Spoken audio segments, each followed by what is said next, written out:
My name is Roy.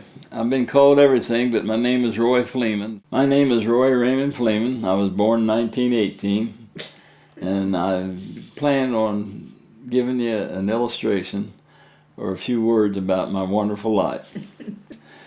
I'm the oldest child of 5 children. My mom and dad's name is Louis Fleeman and Ida Fleeman. My brother Irvin is next to me, and then my sister Norma, and then Clarabelle, and then Bobby, he's the runt.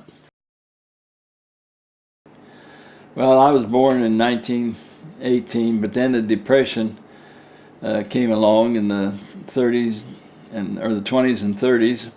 I wasn't too old, but I'll never forget it because there was a company come around and called Geiger Jones, and they was paying 8% interest, and so a lot of the farmers mortgaged their farms and everything.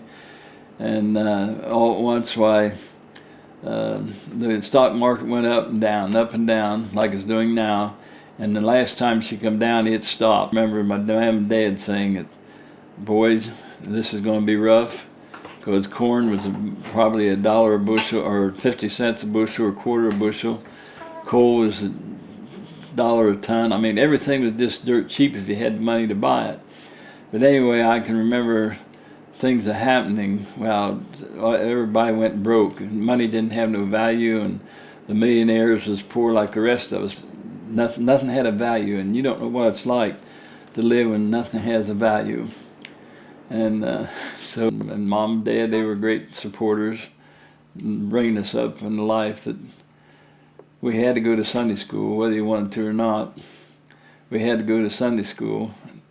And my brother and I, we always liked to wear overalls. Daddy always told us from the Depression time that we'd always have something to eat and clean clothes to wear, and Mom used to wash our pants out at night and dry them by the big stove, and Daddy, he always made sure we had food. It was different back in them days. They'd have revivals, and they'd had these hellfire damnation preachers and scare you half to death, so you had to go to church. But my brother and I, Daddy said, you got a pair of pants for Sunday and you got overalls for school. And my brother and I, we'd go up and get ready for church and come down with our overalls on. Mom said, get back up there and get them pants on.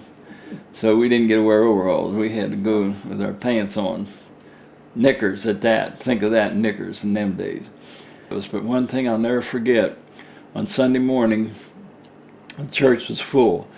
Everybody wore bib overalls in them days, and they had a white shirt and a tie on. And everybody was in church. The church was full. And everybody knew who their neighbor was, because everybody helped each other. If they wouldn't have done that, you just wouldn't be around. Well, everybody just, you knew who your neighbor was. You helped each other out. If somebody was hungry and somebody had something to share, they'd take them some meat or meals, or anybody got sick, while they was always on helping them out. And it was just a close relationship, where we've got away from that today. And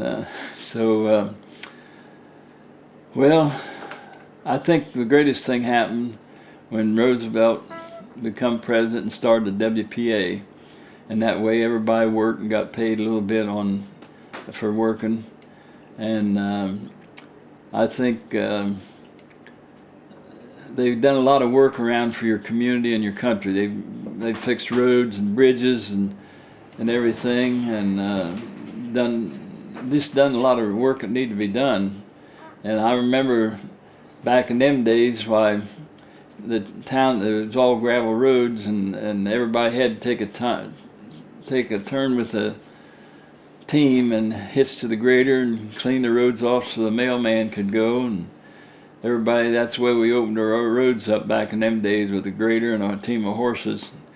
I remember my dad going out with big gloves on and had so many clothes on, because back in them days it got cold, and it snowed in November, and we had snow all winter long, and it was cold all winter long. But they'd always have to go a half a day, and then they'd put another team on.